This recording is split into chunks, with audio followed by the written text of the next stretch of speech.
สวัสดีครับสวัสดีครับคุณไซมอนสวัสดีครับ so today I have you in Thailand yeah we have great to see you here in Thailand Thank you สวัสดีท่านผู้ชมนะครับวันนี้นะครับผมอยู่กับสุดยอดโปรดิวเซอร์ที่เรียกว่าแบบมีความสามารถมากๆเลยนะครับแล้วก็เป็นโปรดิวเซอร์ของวงซิลลิฟูและศิลปินไทยหลายๆท่านนะครับวันนี้ผมอยู่กับคุณไซมอนนะครับเฮนเดอร์สันนะครับ so today we will talk about you making music or your music process yes a little bit some secret yeah okay maybe the first question I'm so excited I'm talking with the most famous actor in Star Wars. Not the most famous actor in Star Wars, but yeah. A lot of people don't know I was in the original first movie, which is A New Hope. A New Hope, yes. And I was it was in 1976. Yeah. And we had a heat wave that year. It was like the same temperature as Thailand, you know, very very hot. And I was Jawa. And I had to wear this very thick hooded thing with some a black cloth on my face and two batteries here. Yeah. Well, not two batteries, two lights. Yeah. With just gaffer tape. We call what do you call it? Duct tape. Duct tape on the back, and then a huge battery in my pocket with a switch to switch them on and off. Because they said, you know, between takes, switch them things off because they get really hot. And I actually ended up with a burn on my face because the sweat opened up the tape on the back of the torch, and the constant just burned me. I went home like this. My mum went crazy. Oh, what happened? It was a laser lance. No. What's time at those time? How old are you? I used at quart. Oh. Yeah, I was 11. 1976. I was born in 65, so yeah, that makes me 11. But I was a very small boy then. Yeah. And so cute. And so skinny. I don't know what happened. I was a very skinny child, and they had the dwarfs, you know, play the Jawas as well, and some kids. Okay. So yeah. So and it's funny. All these years I've been famous for other things. And I used to just put on my CV, oh, by the way, bit of trivia, Simon was in Star Wars, you know. And no one picked up on it for a long time until Comic-Con contacted me and said, hey, you want to come? I said, really? You want me to go there? It's crazy. How many people I signed the signature for in Comic-Con? I've done three Comic-Cons now. Yeah, Star Wars fans are crazy. Yeah. Okay. Yeah, Sanuk Mat. Well, that's a long time ago. I love it very much. I will sign the photo for you for your company. Okay. Maybe we back to the music. Yes, please. Yes. Okay. Can you tell me about your music background? Oh, wow. Maybe the short story. Yeah. I mean, my mum, my family, my uncle was a bass player. My mum was a singer. And when I was Gao Kuop, I was 9. Oh, 9. I showed interest in drums. Yeah. So before this, my mum bought me a guitar. I had a semi-acoustic guitar. Pedal steel guitar. Wow. And an organ. I used to play at home. So I'm quite a musical person, but I love the drums. They're so shiny. You know, when you're young, I was 9 years old. I used to think, oh, big shiny drum kit.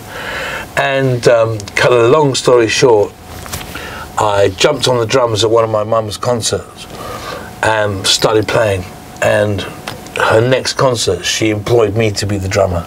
That's a true story. Yeah. I played half the set. From 9 years old to about 15, I played nightclubs all across England. In England? In England, yeah. Completely bit god minor. Too young now, actually. Yeah. But, you know, in the old days, you could do things like that. You know, it was really actually against the law, you know, to take a child working Can't do that without a license. But we did it, and I'm pleased we did it because it started me off in music business. And then, and then I went through my next band, right, Tom Zara. Yeah, I love You this like that band. band? That was good. Yeah, we did really well, and we played the Marquee Club, and we went on TV, and we had many record companies nearly signing us up, you know. And then I got a letter from one of our fans in America, and it was a bass player from Poison. Before Poison were famous, and he wrote me a letter and said, "Why is Tarazara not making an album? We love your band." And then they did Look What the Cat Dragged In, and if you look at the album cover, it's basically Tarazara. You know, with the makeup, the whole thing. They were fans of ours, and so all those record companies that were like, not sure, on the phone, where's, come on, because when Poison went huge in America. All those record companies tried to sign my band, but my band pang out. And I went into Lacon. I was in a show called EastEnders, which is like a Lacon in England, famous, really famous one. And I got really well known for being in a band in EastEnders. So I was on, there's like 21 million viewers a week. And I did that for 6 months. And then the money that I made, because I made a lot of money, I just invested in studio equipment and started to become a producer at that time. Oh yeah, Gus. and then you working with Gus Dudgeon, my mentor, I miss him. He produced for Elton John, and David Bowie.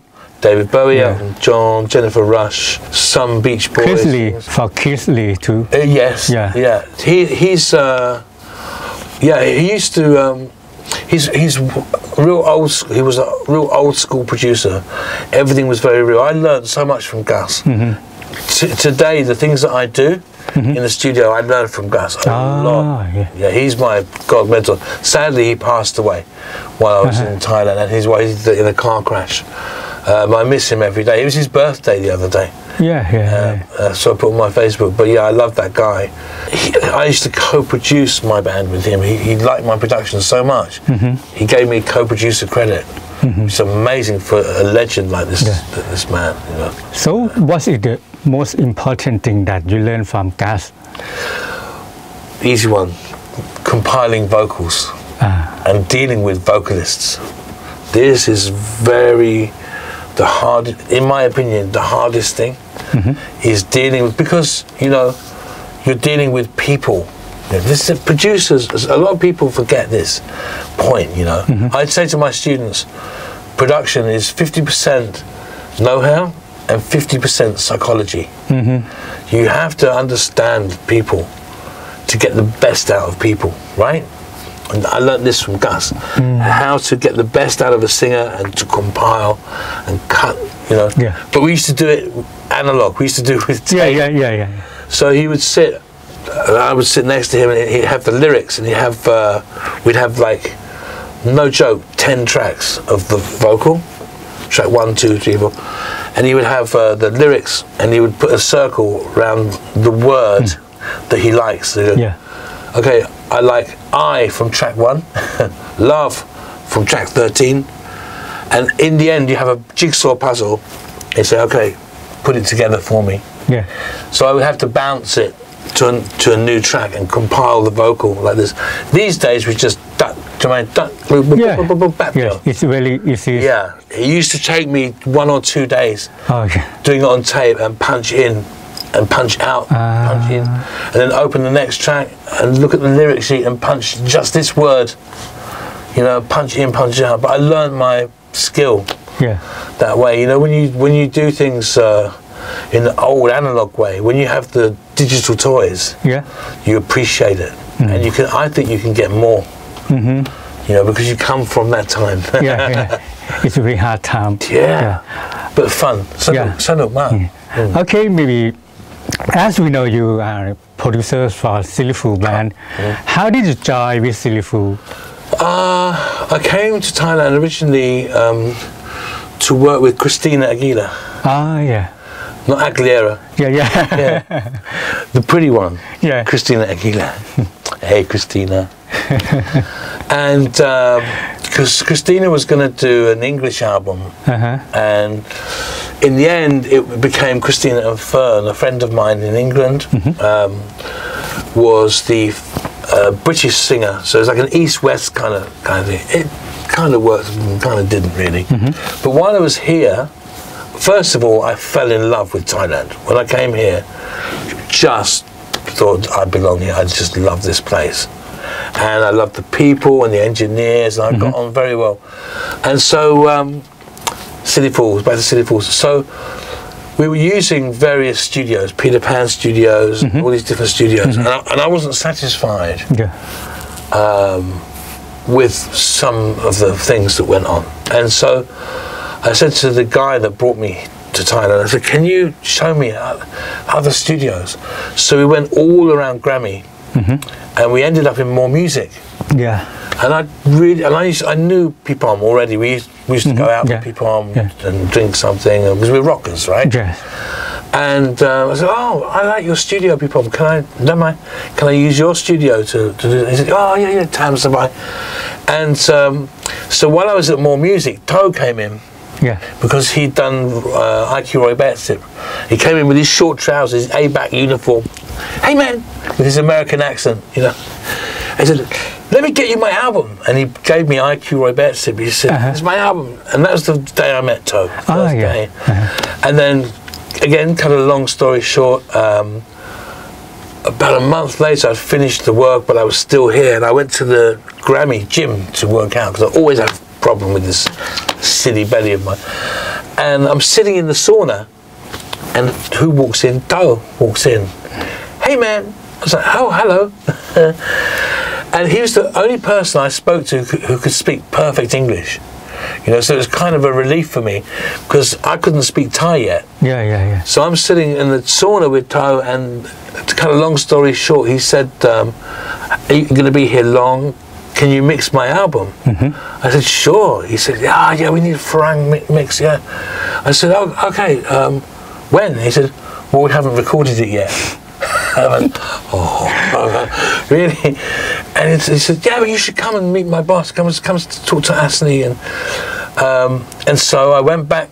I got a carrier bag full of dats, because they'd only heard dance music. I did Christina pop dance. They didn't hear any rock. Is it very different? Very different style. But I had a bag full of dats, digital tapes, of all my rock stuff.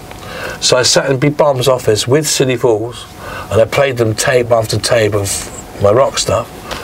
And by the time we left, I was their producer. And then we did Candyman, and the rest is history. This is the beginning. This is the beginning, very beginning, yeah. And we actually demoed half of Candyman in the demo room to show. And we just took the demo and put it on the master because it was perfect. And that's, as they say, the rest is history. But that's how I came to work with City Falls. So from the Candyman album, this album changed the world of music in Thailand. I'm very proud of that. Very proud of that. Okay, for the next questions, what is your process to work with original songs from City Falls? Okay, so first of all, I have to say each band is different. You know, in the case of City Falls, Toa explained to me that they go away and everyone writes at home. Not much in they're playing, just the backing track, only the music, demo, the music, right? And then they all reconvene. They'll come back just before the time when they've got to do an album and try to put together 10 songs from everybody. And the thing that always seemed to happen across all City Falls albums, they only ever got 9 songs. That's why I wrote Carecon. You wrote Carecon.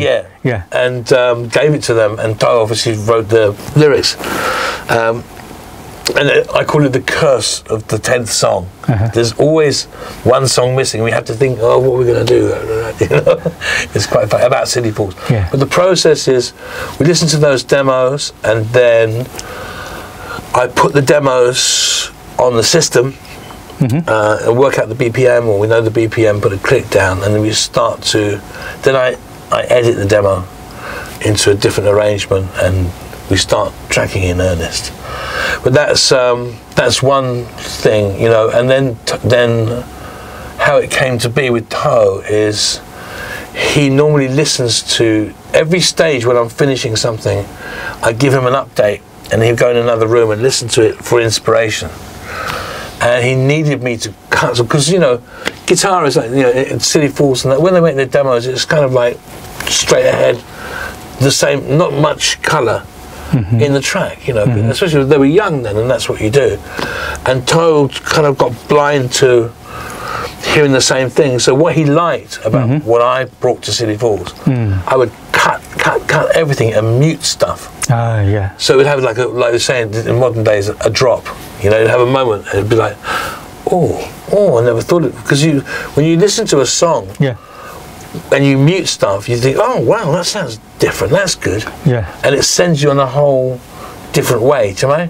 So that's how I used to work with Toe, which is why he said, and he would admit to you now, he can't make an album without me, because if I don't give him that, he can't think about the lyrics, and it used to drive him crazy. Yeah.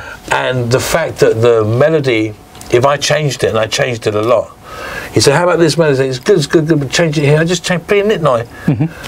Put in Quan Mai, Yeah. I went, oh, no, he said, it's okay. Throw the lyrics over his head, start again. Yeah, it's bleeding. I said, I'm sorry, Toe. He said, no, it's okay. You're right, the melody sucks. Let's do it again. And then he shut the door, he sits there. I said, can't you just save some things? And no, it completely changes the whole thing. He said, but you're right, I like it, you know. Things, you know, a little change. That was the thing that I found different to Western music, to Thai music, the tones. You know. Yeah. This tone thing in the... It's like high and low. In you know, because normally when I vocal direct, I say, should be you go up here, hold this note, and they go, and you see their face, and you think, oh, Pre and Quan Mai, cannot to my midai, and so we have to go for, but that's okay. It's challenging to me. I have to go for another note that doesn't change the meaning, but still sounds good, right? Yeah, it's a challenge to me. Yeah. You know. So in each album from Silly Fools, you this process is still like when you work with a Candyman. Yes. Or different side? No, exactly the same all the way through for the, especially for the melody and the lyrics process, for that process. Sometimes, you know, like when we first started, I worked with Tom a lot, but you know, Tara would blare the whole time because I couldn't speak Thai and they couldn't speak English. Yeah. And then we found our way, and then sometimes we would try. I just let Tom do his guitars by himself with no influence from me, because if I'm in there, I'd be saying, Tune. He thought his name was Tune, because every 5 minutes I'm saying, Tune. You know, guitarists hate it, you know. They want to get on and play, and then I go, Tune. In the end, they hate you. Yeah. Because they just want to do the thing, you know. But there's nothing worse than the guitar being out of tune on the track, you know. So, so I let him experiment. And it was good what he did, and a lot of good things. You know, we all learn from each other, a lot of good things. But sometimes it didn't work. Sometimes there was too many guitars or too many. Tom, like, I don't know if he still likes it now. He likes a single coil. That sound, you know, on the guitar, like woody kind of. But for me, it's mid-range so much. It's kind of hurts my ears. You know, I need the. You know, the metal sound or whatever. But what I did learn from recording all those guitars is how to get the best out of guitar part, you know. You know, and the way of recording it, the use of microphones, double tracking where you double track it, where you don't double track it. There's so much stuff. That I consider myself a master when it comes to making guitar sounds now. Because I'm lucky, I get to use the biggest studios in the world with multiple amplifiers, like I said to you, I saw that Marshall, you know, it's like one of my favourites. I order that stuff. When I go to the studio, I say I want this, and this. Not because I'm being bossy, it's because I know what it's going to sound like. You know, and the proof that we say the proof in the pudding is in the eating. I'm proud to say, you listen to people say to me, I'm so proud when they say to me, this album sounds like it was recorded yesterday. You know, it stood the test of time. And the reason is if you take care, you know, every overdub, everything that you do, this is my advice to people making music, if you're thinking to yourself, I'm not sure, you're not sure, kick it out.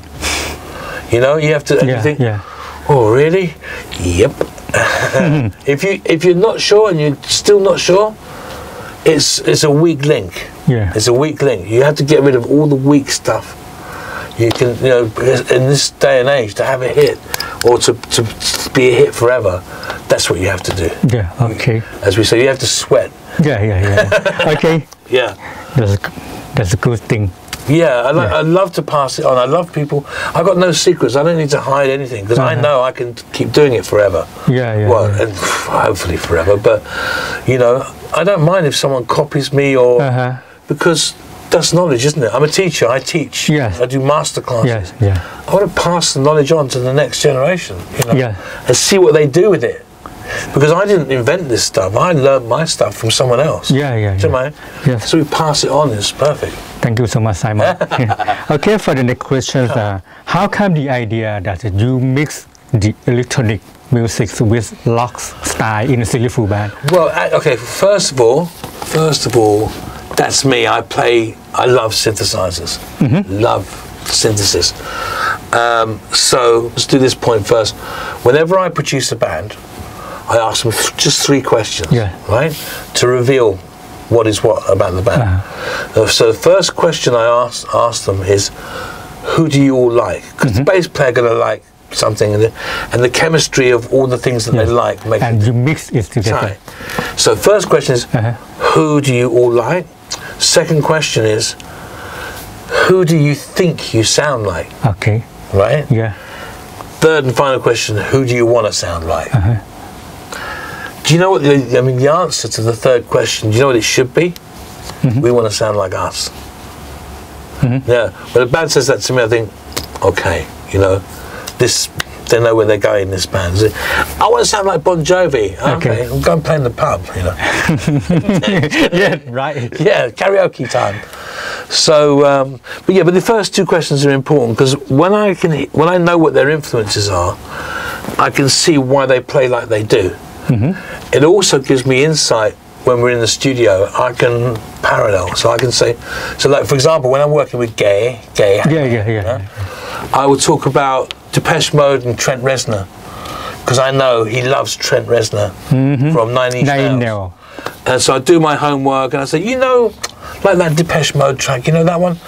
And he'll be like, because I know he loves that. Not quite that, obviously, but I do my homework. I know that's his influences. It's no point me saying to him, you know, like Led Zeppelin, track 4, if he's not even into Led Zeppelin, he won't know what the hell I'm talking about. You know. So you can, so this is how I do that.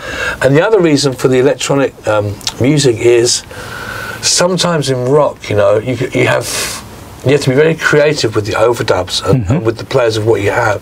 And sometimes when I listen to Silly Fools, I can see, okay, IQ Roy Betzib has got a lot of that in it anyway, but I don't want to make that album again. I want to make a new album.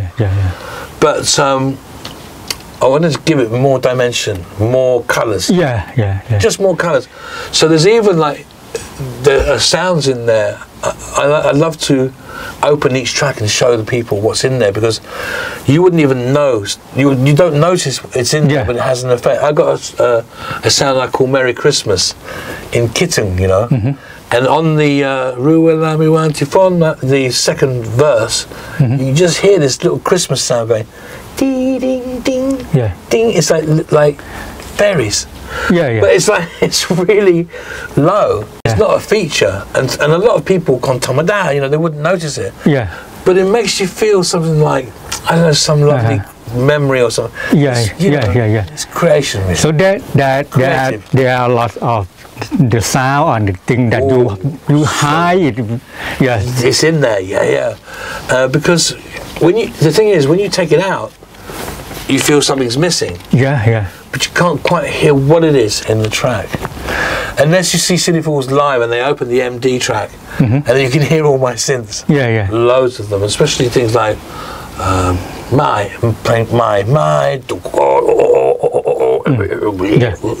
So that's Skrillex. Yeah. Before Skrillex, I might add. Okay. Okay, for the next question. After that, after the Silly Fool, you work with Pito in Hangman.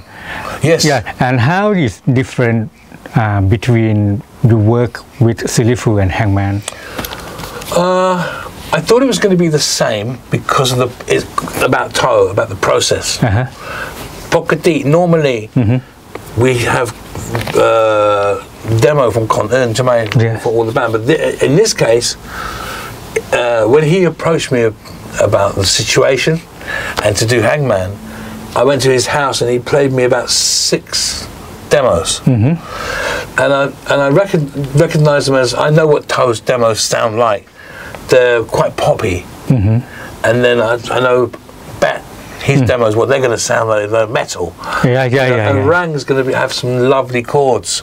Rang writes songs like Kitten and very beautiful. Beautiful. He's got a great, lovely sense of melody. Rang. Really lovely. I love a lot of his songs that we did. And so I was a bit worried because if you're missing some of these elements, and I've got to kind of put them in, or find a way to put them in. And we had no one in the band then. It was just me and him, me and Toe. And so the process in this case was we were auditioning. I think most people know this now. Band members while we made the album, while we created the album. So I transferred all his demos over and started auditioning people. The first guy in was the bass player. And so we started doing the bass, and then we talk about drums and Silly Fools / Hangman. Some Kanti Sut. The most important thing in this genre of music, believe me. I don't want to sound cliche and say, oh, it's the foundation because it's the drum. But it's more than that, because the drum part is quite busy. It kind of dictates the arrangement as well. So you need a damn good drummer. So we asked Yai. To Deeklong. Yai is such a great drummer, and Yai reads. He sat with me and asked me what I want. Listened to the demos. I said, but come on, Yai, put your own thing in there, man. I don't want to tell you what to play. Let me hear what you have to play. So he said, okay, try this, and he'd go in and put the thing up and play it. And you know what? He'd play it exactly the same every time. Because I'm a drummer, I know, right? P.I. from Loso. And we're watching him, and I'm thinking, how the hell are you doing that? Because normally, in my life, I normally take 4 or 5 takes per song. Of at least 16 tracks of drums. Can you imagine the edit? It's just like, whop! And I sit there editing it for a day. One song, just like... Is it perfect? So that it's perfect and everything. With Yai, I think I took 4 takes of everything. And he drove me nuts. I thought, I can't hear the difference. It was like, and in the end I said to him, go in there and make 1 take. Ding dong ma. Just do crazy thing, please. So that maybe we have some accident. And think, oh, this was lucky. Wow. He's such a great... amazing. He's an amazing drummer. And, the thing is, like, the weight of every kick, every snare, same weight. Like a machine. But not a machine because it has air around it. So after that, you have some chance to work with Loso band. In maybe album there, Rock and Roll. Rock and Roll. This was between, I think it was after... It's just after Candyman. I think it's before Mint or just after Mint. I can't remember. Around that time. Around that time. It was the trouble was, you know, I was more music, right? And we had Blackhead, Loso, and City Fools mainly. Maybe Fry too. No, Fry? No, not in more music. Oh no. So I mean, you work with Fry. I work with Fry. Yeah. Okay. But it was complicated. It was difficult because about me being the producer, because Tom didn't want me to be the producer for every band. It would look wrong. It didn't make sense. But everyone wanted to work with me, especially Sake. And we were mates. We were good friends and everything. So he said that thing, I'd like you to help me on this album, you know, Sake. Yeah. And Sake is a beast unto himself. He's a very unique guy. Yeah. He does his guitars his way. He did like 12. He does annoying things like he'll be playing one part and he just starts soloing on the same bloody track. Yeah. Like, say you can't do that, man. How am I going to mix that? You know? Yeah. And I've got to cut it afterwards and move the tracks around. You just feel like Sake's all about feel. And he gets on one and he just starts playing. So you just have to let him go. So I wasn't the producer per se for that album because they were too big. I was sound designer. So I did pretty much the things that a producer does, but of course Sake has the last word, and he's got his own vision, and he's got his own sound. I didn't produce the album, but I did the sound design. Drums. For the first time, I think, on a Loso album, they actually used an amp for the bass. Yeah. I made him use an amp. Why? We could just do it. I said, no, say, come on, man, please. Let's use an amp. And we did. Yeah. I got away with it. So I got him to use the amp. And I think I got the best guitars, acoustics. He always praises it now. If you asked him now, I got, was it that song or was it on Long? Oh, yeah, I can't remember. There's a down, oh, down, oh, down. What's that song called?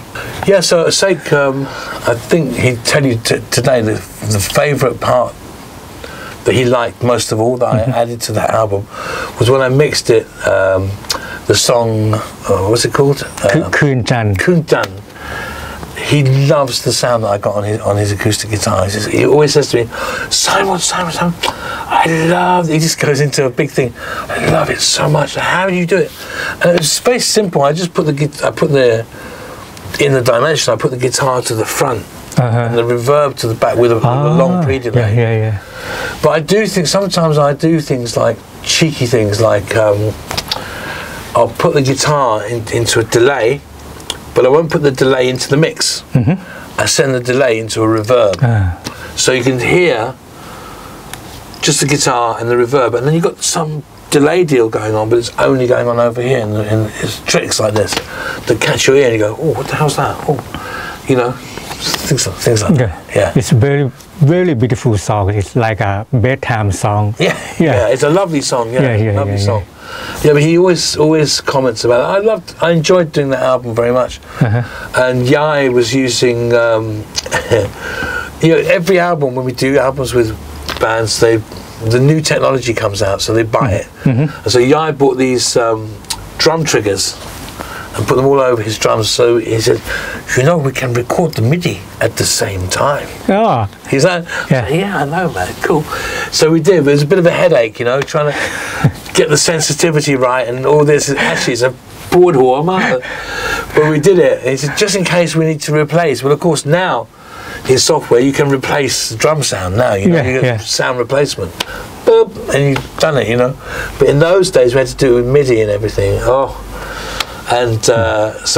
but that was that one with Tau Serenari. I remember we were doing the toms, tracking up the toms, and we were using all these samples, and because we wanted to make it big sound. I said, we just need to double track it. We need to track you hitting those toms. Tau Serenari. So but it's good fun making that album. It's good fun. And for the next, you work with Jack Fry too. Yeah. Can you talk more about him? I love Jack. He's one of my best friends. If you looked up rocker, he is a really good guitarist. If you open the dictionary and look up rocker, you're going to see Jack fly. Yeah. You know? Yeah. He's a proper rocker. I agree 100%. Yeah. In the car, his guitar on his back, you know, smiling at the chicks. You know, I love Jack so much. But I worked with him on. We did Modify. Yeah. Album with from Fly Band. Yeah, new. I didn't produce it, but I did a lot of stuff on it. I helped them, and I produced Fly Acoustic, and then Jacula. Yeah, his solo album. His solo album, yeah. It's very good album. It's good. I remember from what I remember of it, because in those days, he was very busy. I think with Hangman, very busy. Yeah. A lot of things. So I'd be working on another project, and then we'd have a piece of time in the studio. Then Jack would come in and we'd do some work on that, and then I think it was around the time we did Fly Acoustic. I was doing Isaac. What was I doing? I was doing a lot of bands. Oh God, so many. Isaac was one of them. I was doing backing vocals for AB Normal.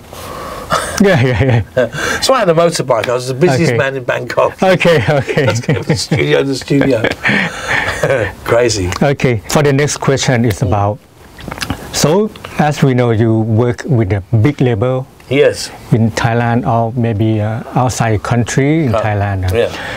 If you want to make something new, like a new sound, new material, but the label don't want you to do that in this album, how do you have the way to compromise with this? I was going to say you get gun. I'm just joking. No, well, you have to talk. Really, gun? No. You have to know somebody. No, you know what it is? It's about your skill, about how you can persuade people. Because if you really know you're right, or you feel you're right, you can make a good case. Okay, so you just have to persuade them.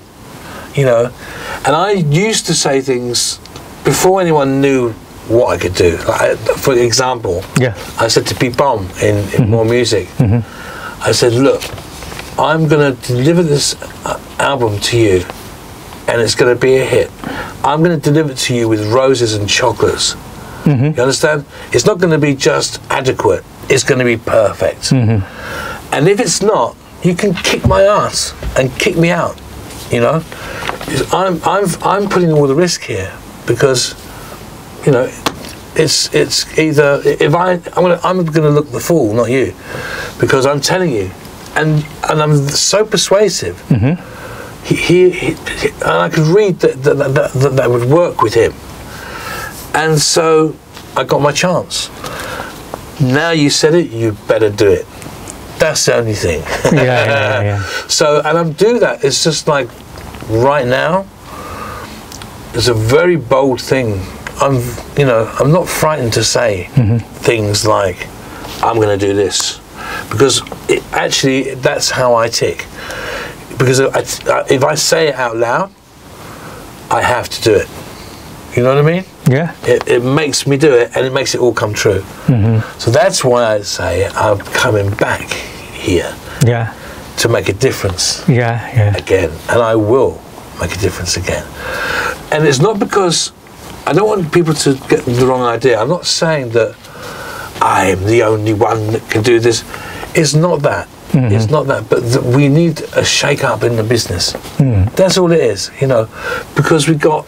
You know, so many things happen in the music business. All the changes. Yeah. You know, all the downloads and this and that, and Grammy saying, there'll be no more albums, and all this kind of frightening the hell out of everybody. But music will go on forever. More than any other time. It's more important now than ever. More important with the whole COVID thing. People are listening to music and finding solace and finding happiness in the music.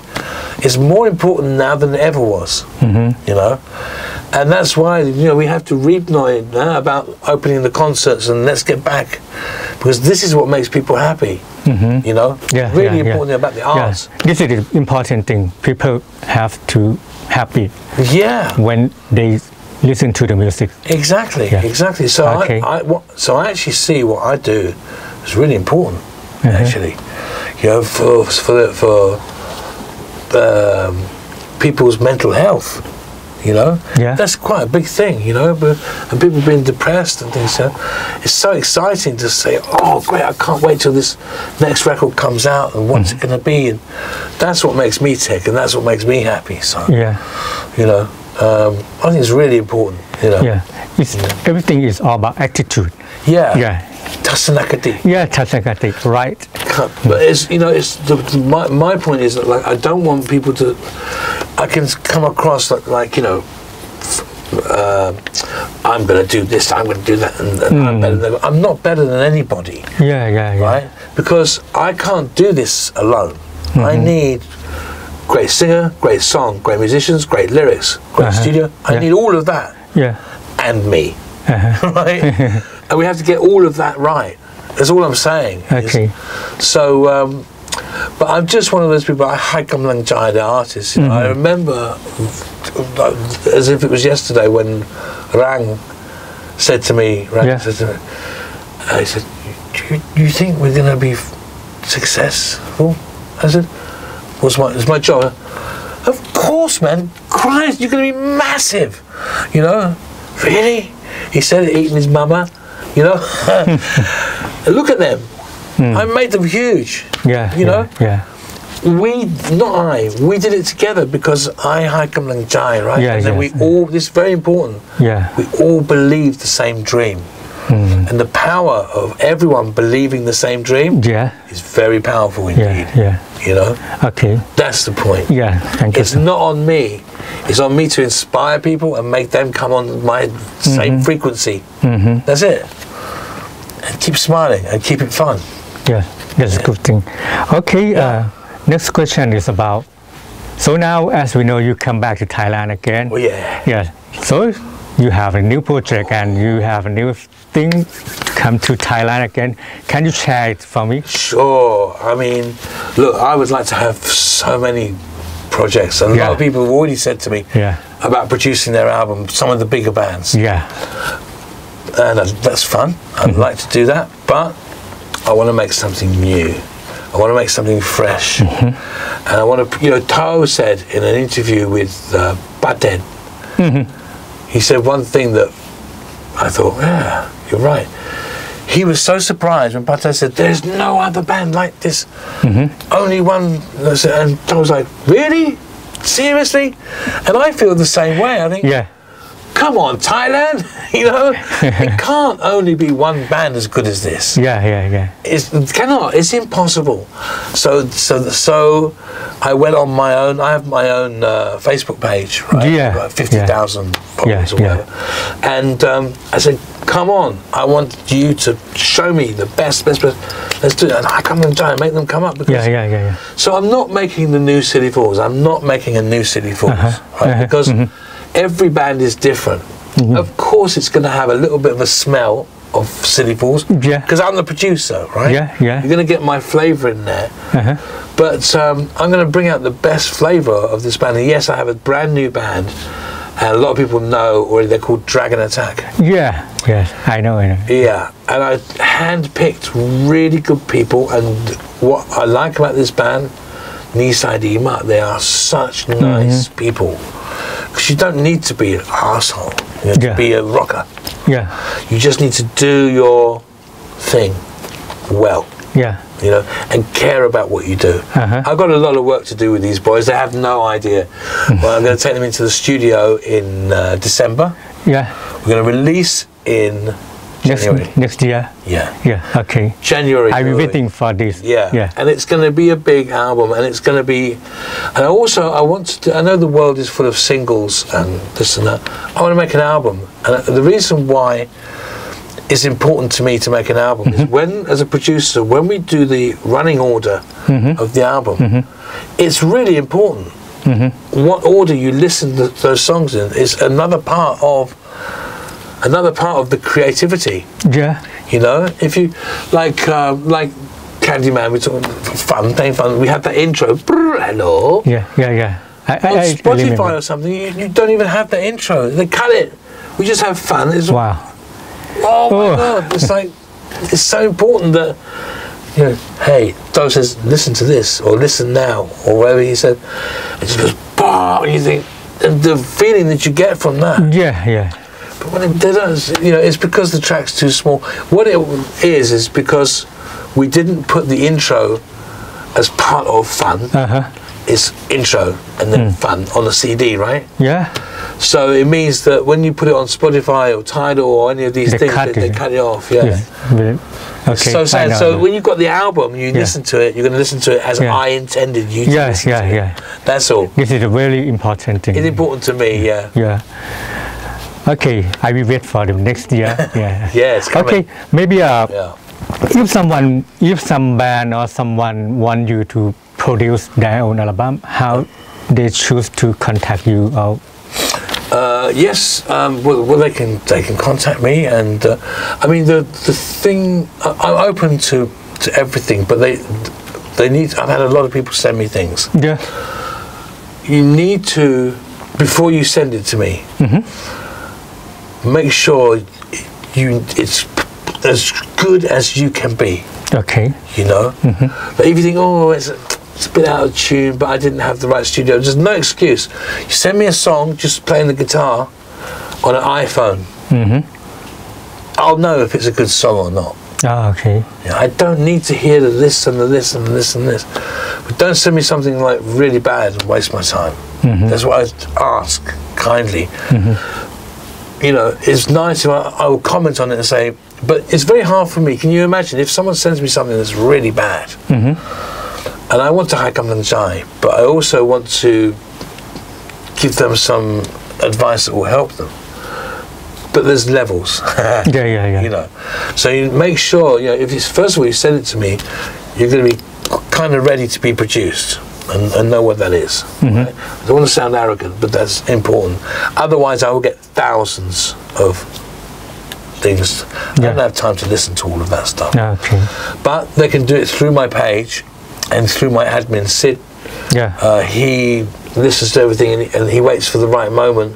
Because, you know, at the moment we're doing Dragon Attack, we've got 12 songs demoed.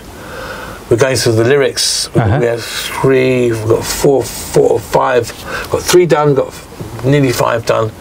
The minute I got 10 in my hand, we're going in the studio. So I'm concentrating my mark on this project. I can't think of another music. I have to think about this and devote my thought process to this to give them my best. Because it's not fair on them. And then the next band, okay, that's done, they're touring, I do the next band, I completely devote my brain to this. So sometimes, you know, Sid will send me something and say, do you have time to listen to this? And if I'm in the right mood, I'll listen to it. But, you know, the last thing you want is me listening to your demo when I'm in a bad mood. Yeah. Don't want. Okay, for the next, who is the artist that inspires your life or music style? Wow. A lot. A lot. Well, you know what?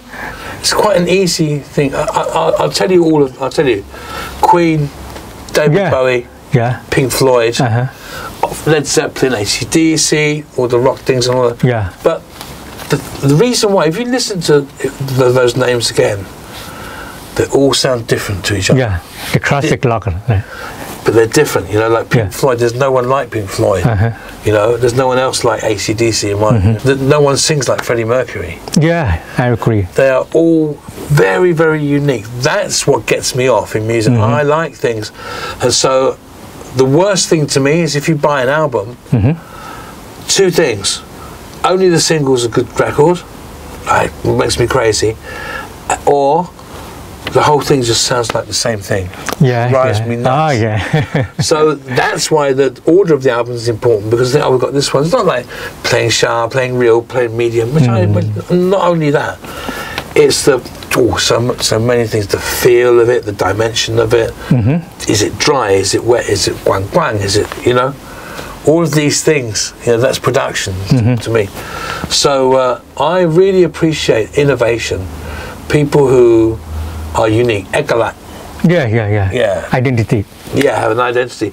Okay, for the next question, you, as you producer and making a lot of album in Thailand, which album that you love very much? Well, actually, I love the Hangman album. Okay. Because I feel it's my best work for sound. Yeah. And the reason it is because I did it at More Music, right? And because I did so many albums at More Music in the same rooms, I got to tune into the rooms and the speakers so perfectly, second nature to me. So of course, if you use the same room all the time, for album after album after album, you're going to get better and better and better. And I think I peaked at that point for that. And then there's a lot of time went by, and then you do other albums, and you've got to go to a different studio. It takes me,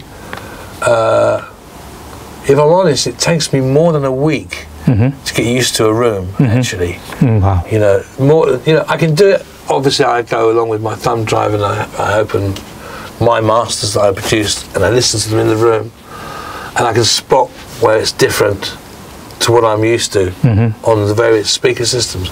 But to be completely comfortable on a system and have everything, and I can put my hand on it and know where everything is, takes me at least a week. Yeah. So that's why when we record this album, I want to mix it in the room. I kind of want to mix it in the room we recorded it, which is quite difficult because we're going to use a very big studio. Very big, expensive studio. But, we'll see. But most certainly I'll mix the whole album in the same room, whatever room that is. Yeah, wow. But I need, again, I have a prerequisite of what I like to listen. I need Genelec. I need, this kind of speaker. I'm old school, so I don't like NS10s, but I use NS10s because I know what things sound like on them.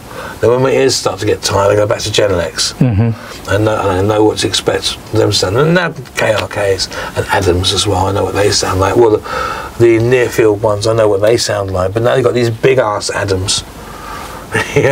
Trying to be like Genelecs, in my opinion. So, but I'm just old fashioned. I mean, a lot of new engineers will be like, Genelec. It's what I know. I know where I am with a pair of Genelecs. Walk into the studio, the analog ones, not even digital ones. Just It's a good thing for you. I'm home. And Pito in More Music Studio A, we had the Genelecs built into the wall. Those ones. Okay. I was driving them too hard. I was mixing Lautaire back. And I had it full in there. I mix loud. Yeah. And the Genelecs were rumbling away. And I thought I was on my own in the building. And Pito was in his office, and he came in, opened the door, and he went, and it looked like I'd woken him up. And he went, he calls me Simon. Simon! He pointed at the speaker and went, same price as my Porsche now. ครับลดหน่อยทำไมได้ครับ Thank you, and he went off. This is so funny. He just went, save my Porsche now.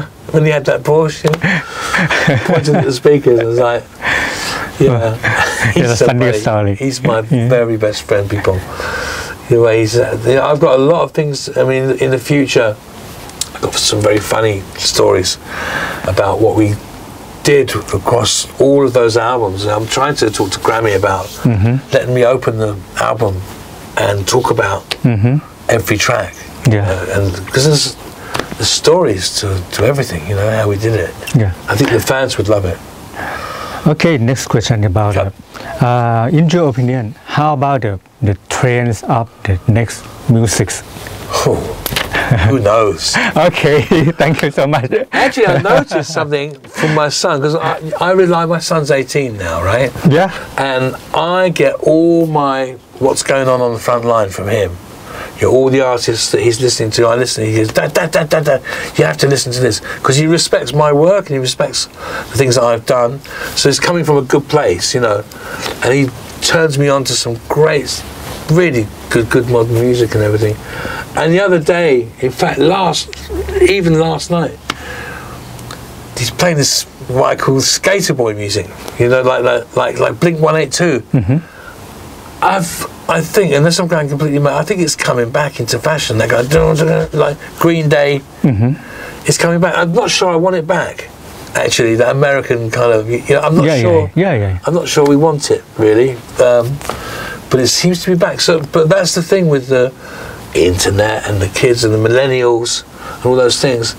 Anything goes. You can have a bit of Nora Jones and a bit of this, a bit of that, and a bit of Madion, Skrillex, this, that, and it's all good.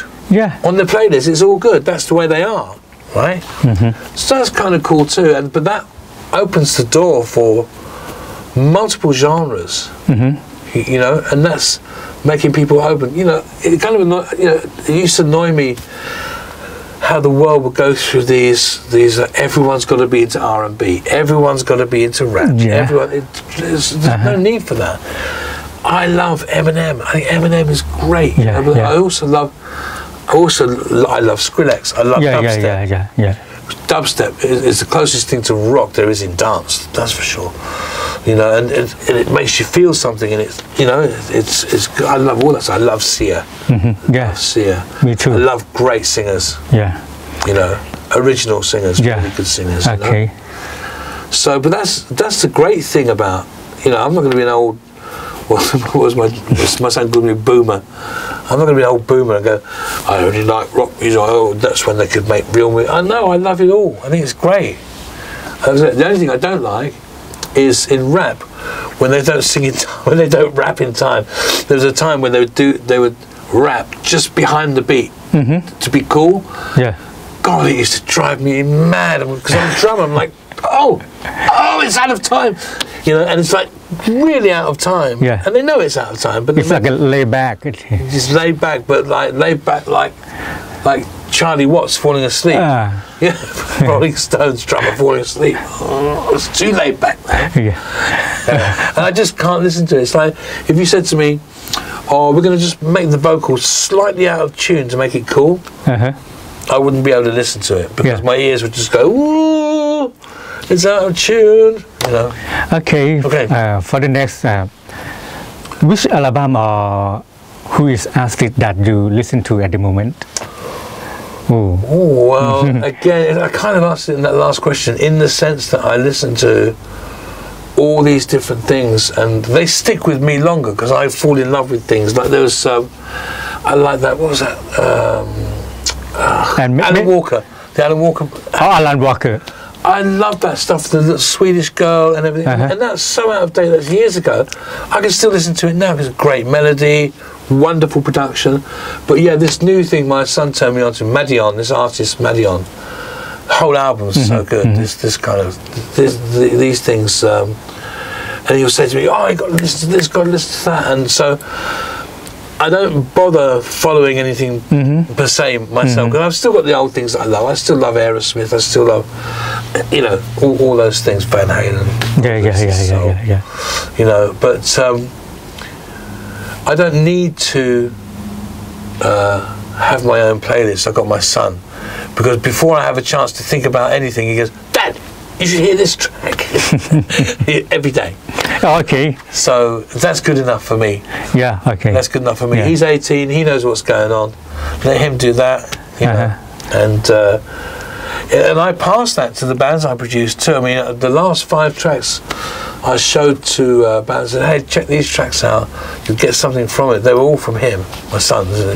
All from the Pilot and what's that? All sorts of tracks. That I stumbled across. Whoa, what's the name of that? Mushrooms. Infected mushrooms. Have you heard Infected Mushrooms? Have you? Really good. Yes, very good. I'm really into that now.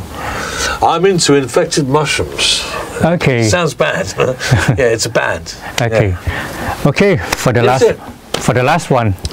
What is the important thing that musicians should pay attention, but they are not? Only one thing? No, it's up to you. Okay. Well, I would say the main problem, if it's a problem, about the newbies I'm not talking about the people that have already made an album or gone through that. I'm talking about the people who are just, when I first get them in my hand or something like that, they need to be more aggressive with, they need to be more what's the word? They let things go too easily. So, for example, they would do something and say, "Oh, that'll be right. That's okay." It's not okay. You know what I mean? It's just like they need to criticize themselves harder.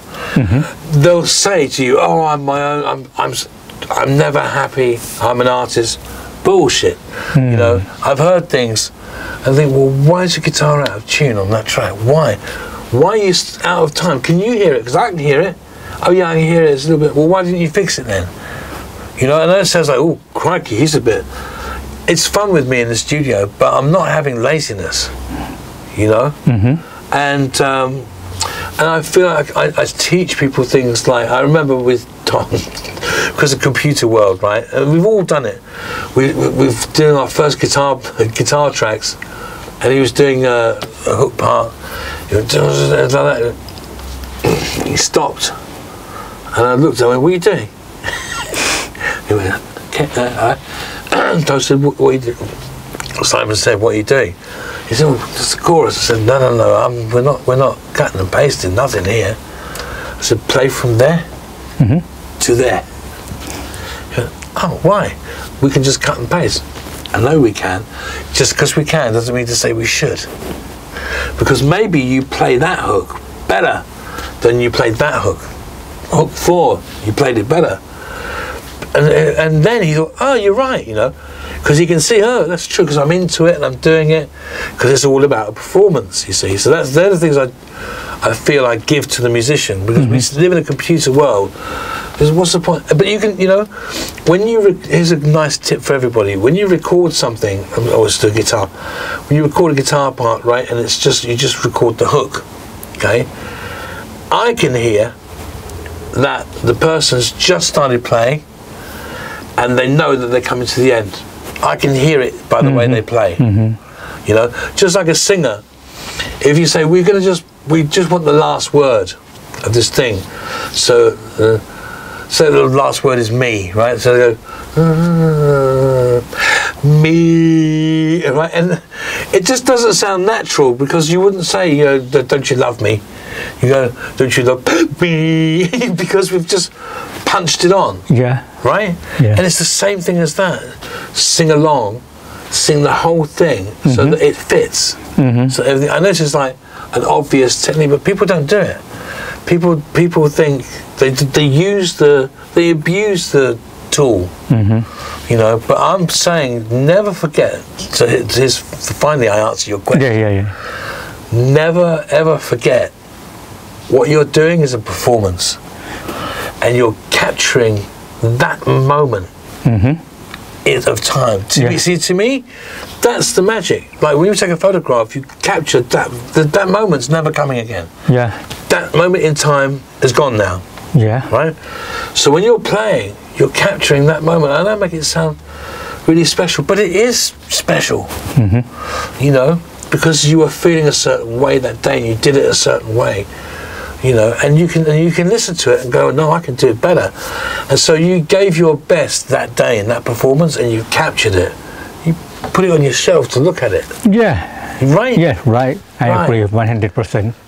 And people wonder why everything sounds so clinical and no feel. That's why.